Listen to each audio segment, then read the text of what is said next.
ya Bu Sisilia. Ya, jadi mungkin untuk langkah selanjutnya yang perlu segera kita laksanakan adalah di mana kecamatan, desa, dan lurah segera untuk membuat SK tim pembina posyandu, baik itu di tingkat kecamatan maupun di tingkat desa kelurahan. Sesuai dengan kecamatan tentunya SK camat, di tingkat desa SK perbekal, di tingkat lurah SK Pak Lurah ya, jadi ya SK seperti itu. Dengan formatnya tentu sudah ada ya, kita tinggal mencari orang-orangnya saja. Jadi tentunya SK ini sudah menyangkut dengan 6 SPM. Jadi kalau misalkan nanti akan terkenal kalau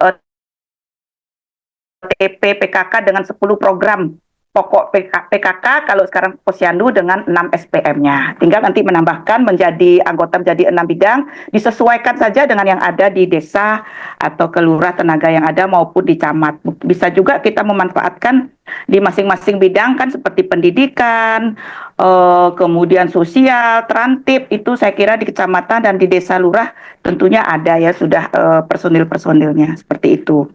Kemudian setelah itu semua selesai, diharapkan ini segera ya Bu Sisilia, kalau bisa pertengahan Mei ini sudah sudah pertengahan Mei ya, pertengahan Mei sudah terlaksana, sudah jadi SK-nya semua, sudah bisa kami terima di tingkat kabupaten. Kemudian langkah berikutnya adalah kita mencoba membuat masing-masing kecamatan satu posyandu. Jadi kita diminta masing-masing kabupaten itu ada 5 posyandu yang sudah lengkap dengan 6 SPM. Karena di kecamatan ini ada, di Badung ada 6 kecamatan, mungkin bisa masing-masing kecamatan membuat dulu satu posyandu lengkap dengan SPM. Tentunya kita harus membuat SK pengurus posyandunya, kemudian didaftarkan untuk mendapatkan nomor registrasi. Kan seperti itu Bu ya. Nah, itu mari kita coba, mungkin kalau sudah bisa jalan kita perluas untuk semua posyandu yang lainnya. Ya, seperti tadi juga tentang pemilihan kader silahkan disesuaikan dengan fasilitas yang ada di kemampuan di masing-masing desa atau kelurahan.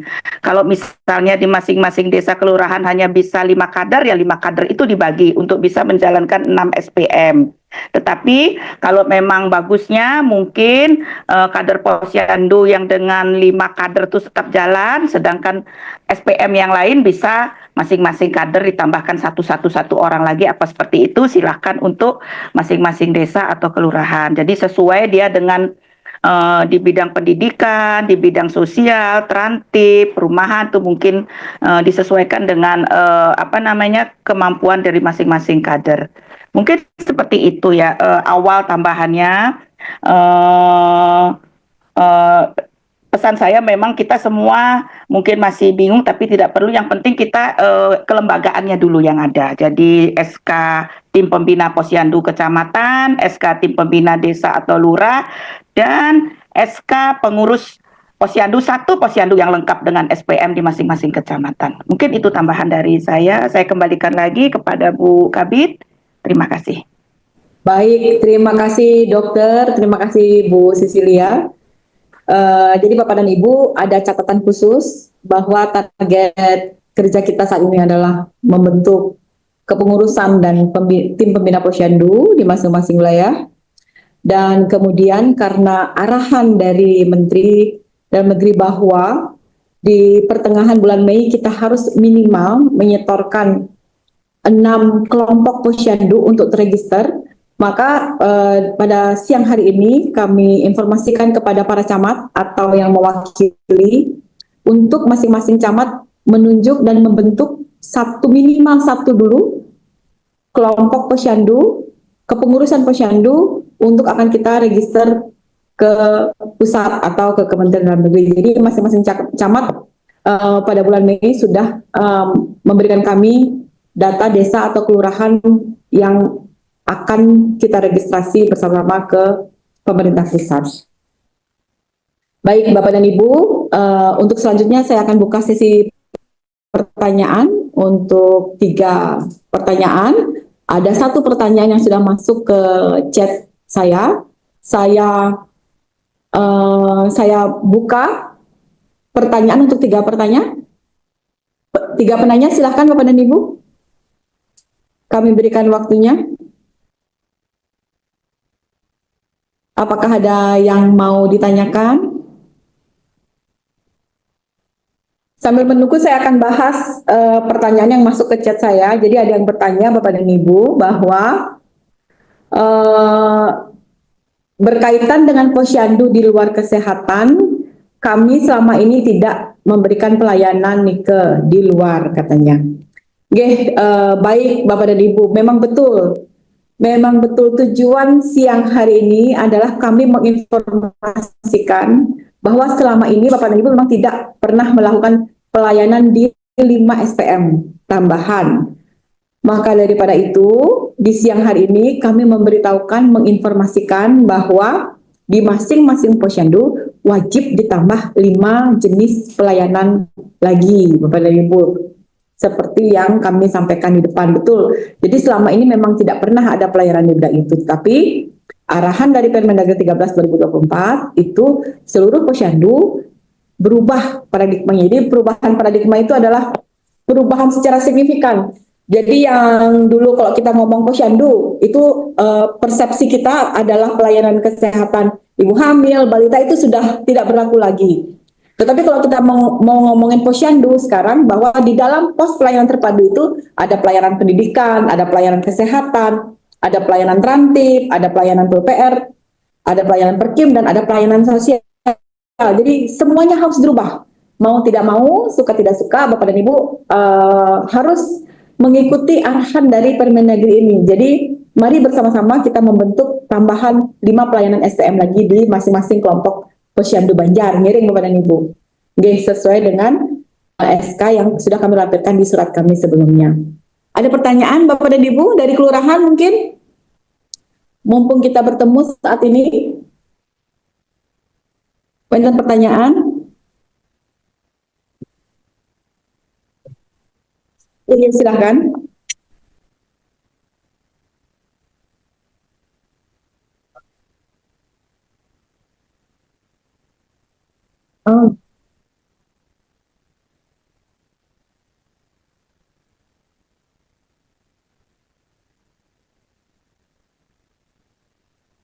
Oh, oke. Langsung saya tanggapi Pak Sekdes, Bapak izin. Jadi nanti boleh ke Bu Nadia, nanti boleh ke Bu Nadia PSM kami di DPMD Pak Sekdes untuk rekamannya, dan tentu saja materi akan kami share Pak Sekdes. Nanti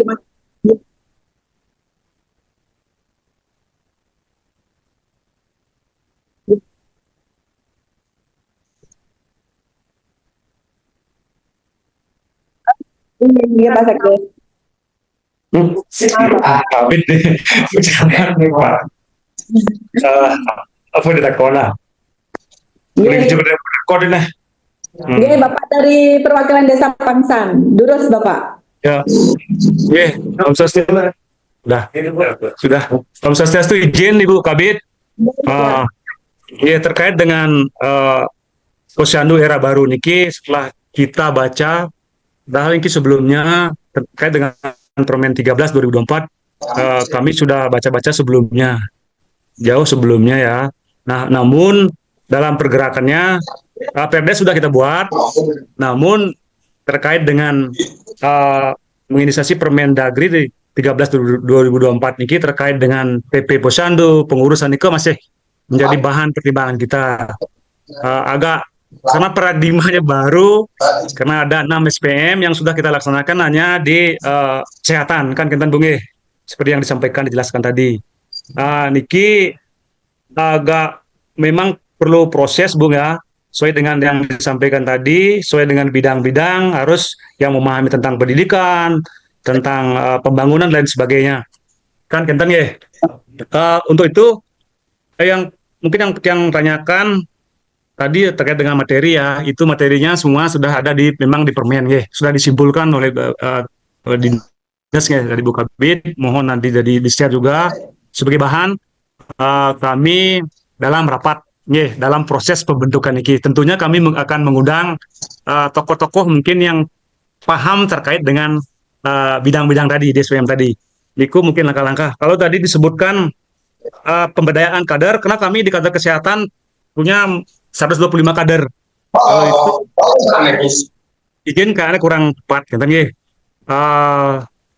Yang pertama Bu, tim pembina dudukannya di desa nggih. Kalau pengurus tadi dia agak bingung, pengurus itu strukturnya duduk di desa apa di Banjar? Nggih. Yang di Banjar ada nggak struktur? Kinten nggih, struktur pengurusan. Apakah tim pembina di desa dan tim pengurus itu pengurusan posyandu ada di desa juga ya strukturnya. Kunike. Apakah di Banjar? Apakah di Banjar pengurus itu seperti apa? Nggih, Niko Bu. Itu saat ini. Nggih. Ingin Niko Dumun menjadi bos yang malih. Terima kasih. Nggih, Bapak Suksema dari Desa Pangsan, sambil menunggu inspirasi pertanyaan dari peserta yang lain, saya tanggapi dulu, Pak. Nggih, betul, Bapak. Jadi yang kami sampaikan tadi bahwa tim pembina itu adalah yang memiliki pengetahuan. Untuk diketahui, di level kabupaten, Bapak, anggota tim pembina Posyandu kami memang merupakan utusan dari masing-masing OPD, Bapak.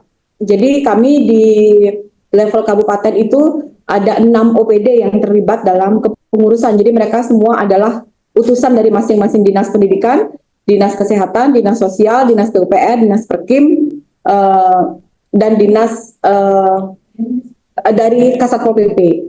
Jadi untuk di kecamatan, tentu saja tim pembina Posyandu kecamatan itu merupakan utusan dari cabang dinas atau UPT yang tersedia di level kecamatan. Pasti saya yakin Bapak dan Ibu berpikir, oh, kalau di kabupaten enak ada OPD, kalau di kecamatan ada UPT dan cabang dinas pendidikan, misalnya seperti itu. Bagaimana di desa? Ini juga sebenarnya pertanyaan kami Bapak dan Ibu dalam forum. Izin Ibu, ini yang potong, yang lupa tadi Ibu menyampaikan, maksud Titiang sudah sedikit menyikapi hal tersebut, karena kami kebetulan rangkap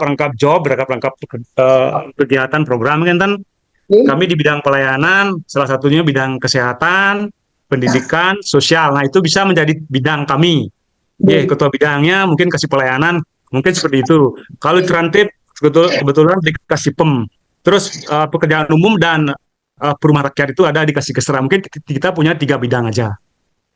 Nah, kepengurusannya yaitu masyarakat di luar pemerintahan desa, di luar lembaga yang ada. Nah, itu tentunya sesuai dengan kemampuan keahlian yang dimiliki. Begitu mungkin konsepnya seperti itu. Bapak, terima kasih sudah direspon dengan sangat baik. Sukses banget Bapak. Dan kemudian pertanyaan kedua dapat kami tanggapi langsung Bapak. Untuk tim pembina ada di level desa dan kelurahan. Untuk tim pengurus ada di setiap posyandu Bapak nih. Jadi nanti akan ada lampiran surat nggak bisa ditampilkan? Di lampiran surat kami yang kedua itu bisa ditampilkan nggak? Jadi Nike adalah adalah lampiran SK, bisa ditampilkan ya? Di lampiran kedua. Kelembagaan itu bukan media? Ya, yang kelembagaan. Yang nomor 400. Jadi ada perbedaan antara SK pembina dan pengurus, Bapak. Saya share sebentar. Jadi ini surat kami.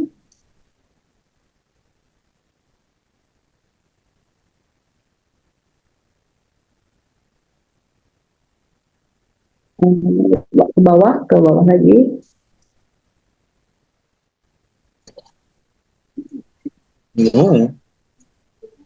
Lanjut lagi. Stop. Ini adalah bawa ke atas deh. Ini adalah di desa, di masing-masing desa ada 1 SK. Kemudian di masing-masing posyandu di bawahnya deh. Turun lagi. Ini Pak, turun lagi sekali maaf. Ya, ini ya. Jadi ini adalah keputusan perbekal atau lurah tentang kepengurusan posyandu. Silahkan diisi nama posyandunya karena di Bali memang nama posyandu adalah rata-rata Banyar. Maaf kalau saya salah Bapak. Jadi mungkin ada posyandu sudah memiliki nama tersendiri. Jadi kepengurusan pos posyandu sesuai dengan nama pos posyandunya yang berkedudukan di desa dan kelurahan mana dengan masa bakti kepengurusan 5 tahun. Jadi jika dari tahun 2025 maka berakhir di tahun 2030, Bapak. Jadi ini SK yang harus terbit di masing-masing kelompok posyandu atau di masing-masing banjar. Tetapi ada beberapa kondisi di satu banjar ada lebih dari satu posyandu, maka SK ini ada lebih dari satu SK per banjar. Nggih, Bapak nggih. Saya pikir sudah paham atau semua Bapak dari Desa Pangsan. Kemudian saya beralih ke Zoom meeting lagi ke room chat. Ada pertanyaan di chat. Ibu, Oke, mungkin izin yang ring pangsan malih. Kayaknya mungkin biar nggak miss lagi Bu, Ampura tadi kepengurusan posyandu nih kan ada 6 SPN. Kayaknya baik tim pembina dan kepengurusan di desa nggak. Nah, kan di desa mungkin kedudukannya Bu, karena nih ke 6 SPM ya. Kaitan dengan mungkin pertanyaan yang lebih spesifik agak rancu sedikit karena posyandu yang sudah ada sebelumnya ya, kan itu kedudukan di masing-masing banjar. Itu mungkin misalnya di situ Bu, pertanyaan tiang memang seperti tadi Ampuro mungkin tiang yang salah, kayaknya kepengurusan posyandu itu berkedudukan di desa, mungkin seperti itu karena dia sebagai baik pengurusnya termasuk kader di sana. Nanti kalau di tingkat pelayanan, nah Nike mungkin ada terkait dengan posyandu terintegrasi ya, ILP Nike. Nah itu ada kader mungkin. Nah, Niki ada kader, Niki bisa dipasang di pengurus apa seperti apa, kan? Itu yang mungkin menjadi sedikit agak apa, miss Bu, lanjut. Bapak izin, Bapak dan Ibu seluruh peserta yang hadir pada siang hari ini saya mohon perhatian sebentar, nih. Jadi jauh perbedaan antara ILP dengan posyandu Niki, Bapak. ILP punyanya Menteri Kesehatan, beda kementerian nih, Kak. Tetapi posyandu ini punyanya Kementerian Dalam Negeri. Jadi ada 2 kementerian. Jadi ILP ini di bawah payung hukum Kementerian Kesehatan, Bapak dan Ibu.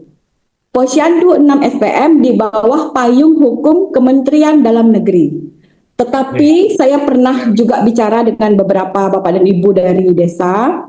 Memang betul di ILP ini ada 25 indikator yang harus diintervensi oleh kader ILP. Tetapi binaan beliau ada di bawah Kementerian Kesehatan atau Dinas Kesehatan. Nah, posyandu 6 SPM ini adalah kolaboratif antara 6 instansi Bapak dan Ibu. Jadi jangan disamakan secara normatif. Tetapi dalam implementasi di lapangan karena kegiatannya beririsan, baik itu kader ILP, kader PKK, kader BKB, kader BKL, beririsan kegiatannya, mari bersama-sama berkolaborasi di level bawah. Jadi kalau kita pecah-pecah di bawah itu habis masyarakat dijadikan kader, Bapak dan Ibu, habis semuanya. Jadi mari kita berkolaborasi di level bawah, tetapi perlu diketahui secara norma mereka adalah 2 norma yang berbeda antara kader ILP dengan kader posyandu 6 SPM. Tidak disamakan Bapak dan Ibu ya. Jadi indikator pelayanannya, kemudian pelaksanaan, tata laksana kerjanya itu berbeda antara kader ILP dengan kader posyandu 6 SPM iki Bapak dan Ibu. Tetapi mungkin di bawah nih beririsan kegiatannya. Jadi silahkan. Jadi itu stigma yang harus kita batasi. Karena memang kader ILP ini Ampura sangat medis indikator pelayanannya, sedangkan untuk SPM kesehatan itu sudah biasa kita lakukan pencatatan. Jadi posyandu di 6 SPM ini inti pekerjaannya, inti kinerjanya adalah melakukan pencatatan dan pelaporan. Nanti ketika ada KIE itu di SPM Kesehatan itu berkolaborasi dengan tenaga medis setempat kan Bapak dan Ibu ya biasanya. Jadi beda dengan kader ILP. Kan Bapak dari Pangsan mungkin perlu sama-sama kita luruskan Niki. Jadi berbeda. Siap. Kan Pak nggih. Siap Bu. Saya bahas dulu pertanyaan dari chat yang di atas tentang penganggaran tadi saya ada lihat. Jadi dari Desa Pecatu ini ada nanya, jika nanti telah terbentuk kepengurusan Posyandu dengan kader yang baru, bagaimana dengan penganggarannya? Betul Ibu. Jadi Permendagri telah memberikan ruang untuk memberikan penganggaran sepenuhnya kepada kepengurusan kader yang baru Ibu. Betul sekali Bapak atau Ibu ini ya, saya nggak tahu. Jadi memang betul Permendagri 13 memberikan ruang sepenuhnya sesuai dengan kemampuan keuangan desa, silahkan diposting. Tetapi jumlah kader di luar kader kesehatan, jadi kader Posyandu kesehatan ini kan ada banyak Ibu ya, siklus hidup ya, ada BKB, BKR, BKL, apalagi bina keluarga dan sebagainya. Untuk SPM yang 5 SPM tambahan itu hemat kami tidak usah dipaksakan untuk jumlah kadernya harus 5 orang, tidak usah. Jadi sesuaikan dengan kondisi wilayah setempat, nggih Bapak dan Ibu. Jadi kalau memang sama sekali tidak ada kader di 5 SPM tambahan, cukup 1 saja dulu di masing-masing Banjar. Jadi tidak ada batasan maksimal harus 5 atau gasal untuk 5 SPM Posyandu tambahan nih. Nah, untuk penganggarannya kami kembalikan ke kemampuan keuangan desa dan kelurahan, tetapi amanat Permendagri 13 itu diperbolehkan untuk memberikan insentif kepada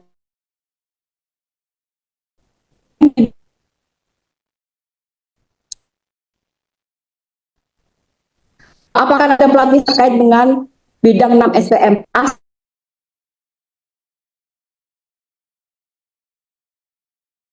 kami di 2D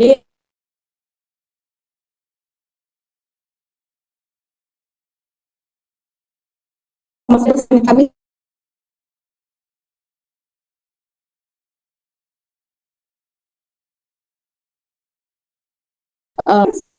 Astunggara kita bisa laksanakan tanpa, semoga tidak ada kendala napi malih Ibu nggih. Nanti pasti kami akan surati untuk melakukan bintek niki. Mungkin saja pesertanya jadinya terbatas. Jadi karena jumlah Posyandu 597 kelompok Posyandu di desa dan kelurahan dikali 6 SPM itu memang sangat luar biasa. Jadi mungkin nanti akan kami panggil ketua pengurusnya dan salah satu anggota pengurusnya saja. Demikian Ibu, matur suksema. Kemudian dari Desa Petang, mohon dijelaskan teknis pelaksanaan 6 SPM di Posyandu.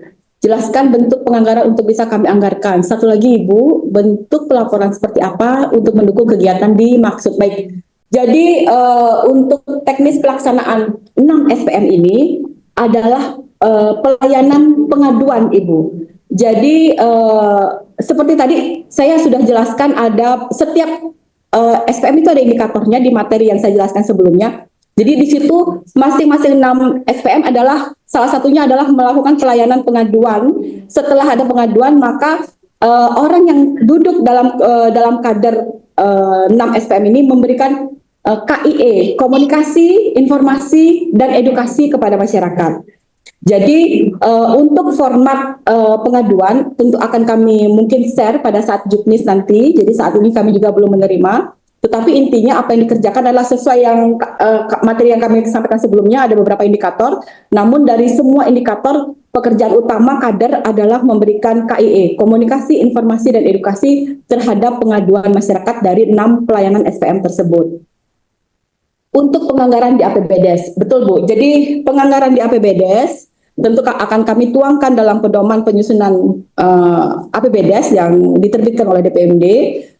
Salah satunya seperti biasa ketika Ibu melakukan penganggaran terhadap Posyandu yang sebelumnya, kebutuhan baik itu operasional Posyandu, kemudian Astungkare, identitas Posyandu 6 SPM bisa dianggarkan. Jadi kembali ke kemampuan keuangan desa, yang paling pertama tentu saja adalah operasional tambahan Ibu.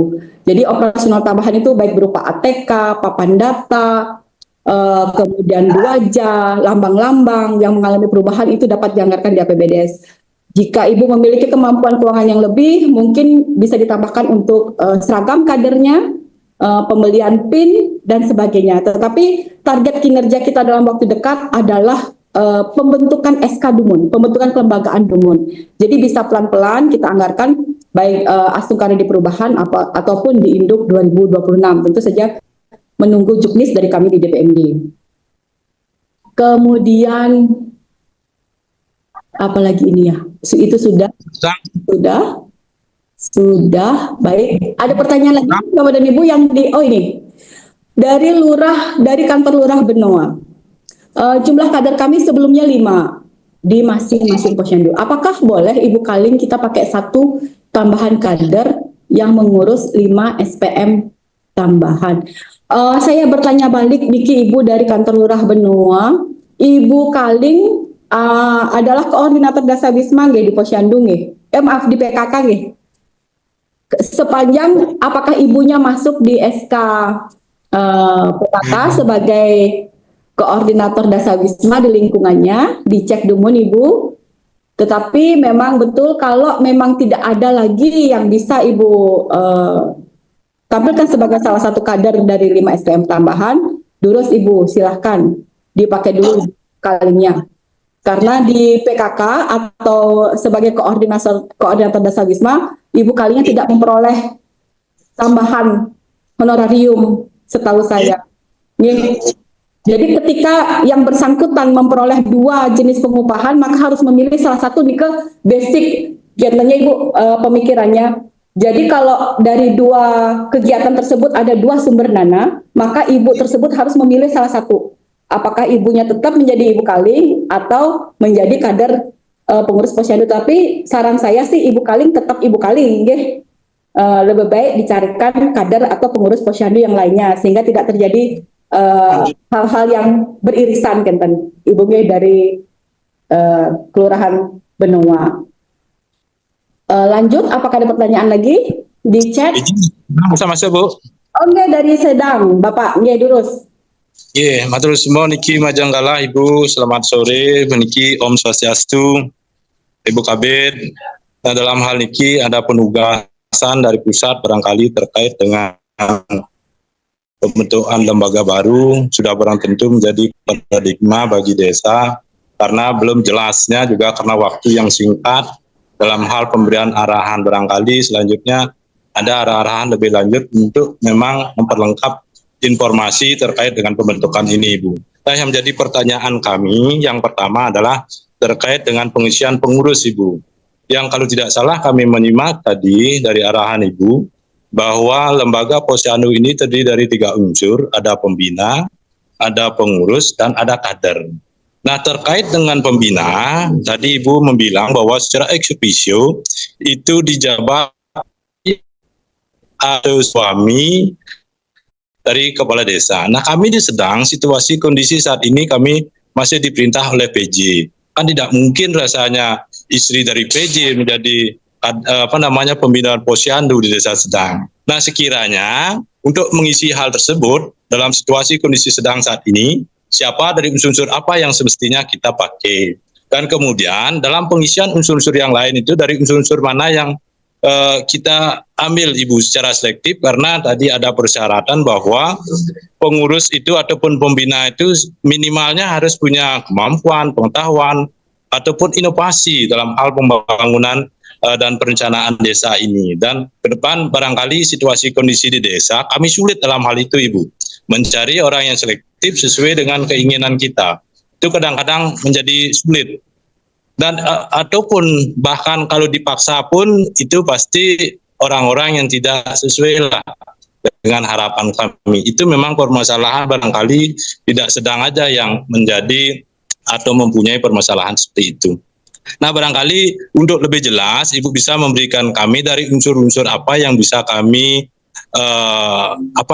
pakai dalam hal pengisian ini agar memang tidak ada double jabatan di LKD lainnya. Nah, barangkali ini menjadi susah bagi kami karena orang-orang yang mau yang berpartisipasi di itu terbatas, Ibu. Nah, barangkali ini sisi kesusahan kami. Apapun itu susahnya, karena ini penugasan wajib juga. Dan kami terkait dengan penempatan sekretariat dan lain sebagainya, karena ini hal baru, barangkali kami dari Desa Sedang agak lama PJ. Nah, sekiranya demikian Ibu permaklum kami dari Sudang, mohon tetap arahan Ibu suksemo waktu kami kembalikan. Aduh, nggih. Suksema Bapak, terima kasih banyak. Rupanya permasalahan ini jauh lebih spesifik, betul Bapak. Jadi memang seperti yang saya sampaikan juga di sebelumnya bahwa kesannya gampang mencari kader, padahal sebenarnya susah mencari kader yang memiliki kemampuan, inovasi dan sebagainya. Nggih. Bapak, untuk Desa Sedang, saya catat dulu pertanyaannya Bapak, nggih. Saya akan konsultasikan terkait dengan PJ sehingga saya tidak salah memberikan rujukan kepada Bapak.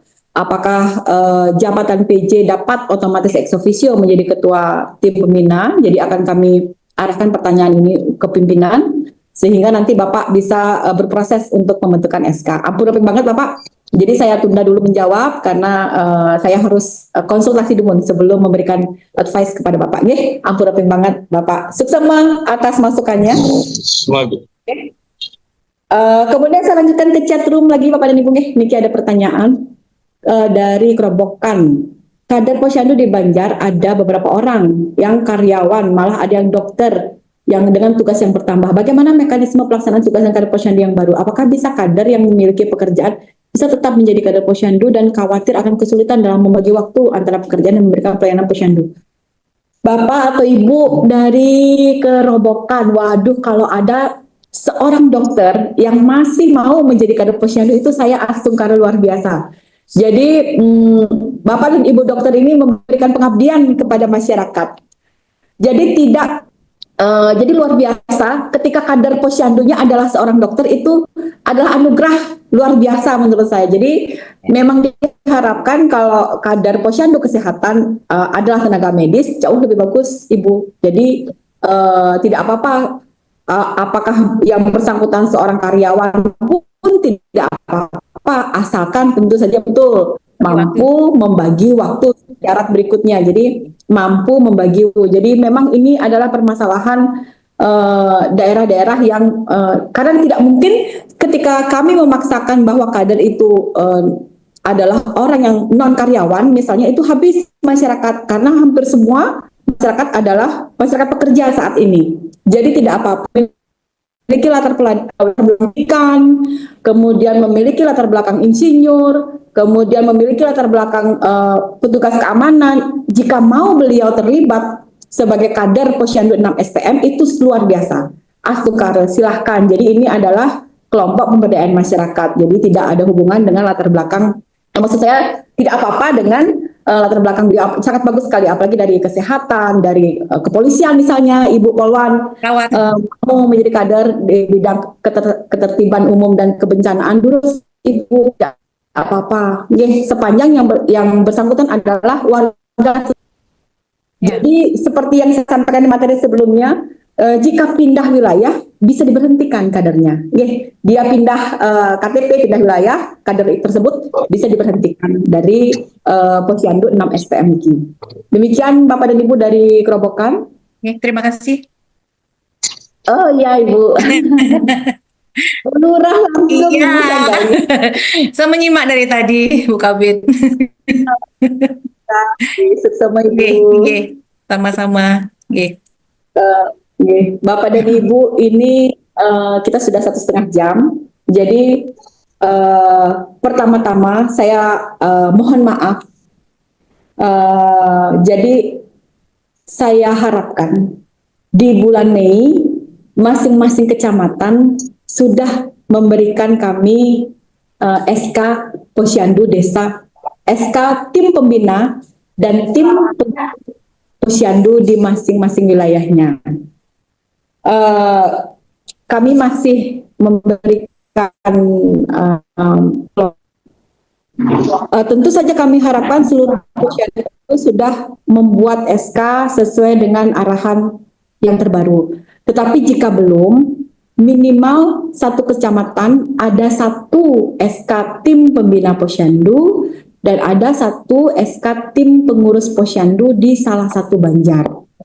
Setelah pertemuan Niki, Bapak dan Ibu, kami akan bersurat kepada Bapak dan Ibu untuk meminta data SK tim pembina Posyandu Kecamatan, tim pembina Posyandu Desa dan Kelurahan, serta tim pengurus Posyandu di masing-masing Banjar atau salah satu Banjar. Nggih Bapak dan Ibu, ampura pengen banget niki saya menyampaikan seperti ini karena arahan dari Kementerian bahwa kita harus segera melakukan registrasi nomor Posyandu. Jadi nanti seluruh Posyandu se-Indonesia memiliki nomor registrasi. Ini sudah menjadi ketentuan.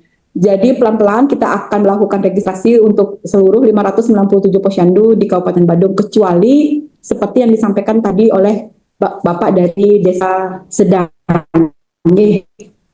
Mungkin itu bisa kita hold dulu. Namun posyandu-posyandu yang sudah siap, kami harapkan segera untuk melakukan pembentukan tim pembina dan tim pengurus posyandu masing-masing. Baik Bapak dan Ibu, jangan lupa untuk mengisi daftar hadir. Sudah kami share di chat room. Silakan diisi. Sebelumnya, apakah ada masukan lagi dari Dr. Eli? Mungkin ada yang kurang saya sampaikan, Dok. Silakan Dokter. Mungkin ada masukan? Tidak ada Bu, sudah lengkap. Tinggal menunggu itu saja, SK tim pembina kecamatan, SK tim pembina desa kelurahan, dan minimal satu SK pengurus posyandu pada bulan Mei ini. Itu saja pesannya. Baik, terima kasih Dokter. Baik Bapak dan Ibu, ada pertanyaan lagi? Mungkin dari provinsi, mau ada tambahan?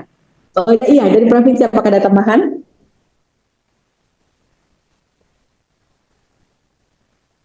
Bu Sis.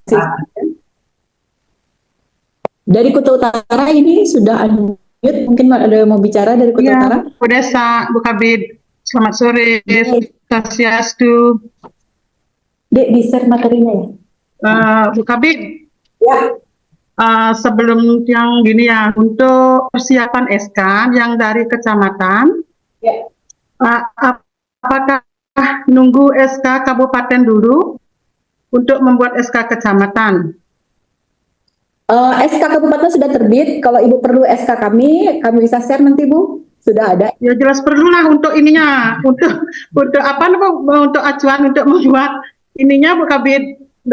Bu Kabid ngirim dulu ke camat biar bisa yang laporkan ke Pak Camat untuk menindaklanjuti SK-nya kabupaten. Baru yang membuat nanti SK kecamatan dan yang teruskan ke desa kelurahan. Aike berarti.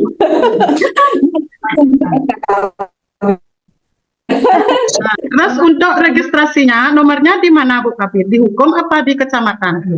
Ibu mau dihukum apa mau di kecamatan? Kalau saya mau di camat biar cepat. Terus Bu. Ya. Nah, Camat. lagi satu. Ya, lagi satu Bu Kabid. Kan tadi Bu Kabid minta satu posyandu kecamatan. Terus untuk satu posyandu kecamatan itu saya harus tim SK tim pembina posyandu kecamatan gitu. Beda. Ya, kan tadi itu SK mantan ya. Iya Bu. Ya. SK. Yang satu untuk SK satu kelompok posyandu kecamatan itu menunjuk desa atau kelurahan satu kelompok itu. Bukan menunjuk sih, minimal desa menyetorkan ke kami minimal nih Bu satu menyiapkan satu setor ke kami ya. Ya. Nanti kami bersepakat untuk Ya, itu. Bu Kabid. Ada lagi Bu Raini? Tidak, terima kasih Bu Kabid. Sukses semua Bu Raini. Iya. Baik. Ibu, apa pertanyaan lagi?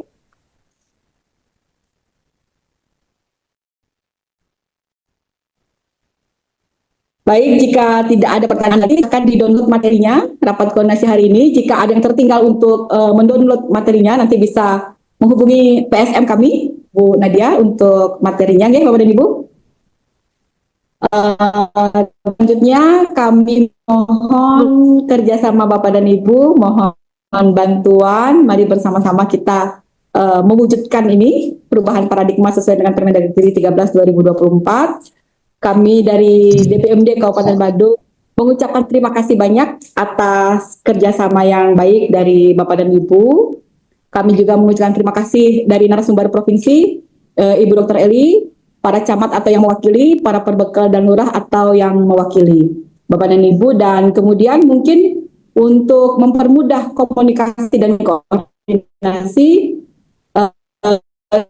kita akan membentuk grup koordinasi Posyandu.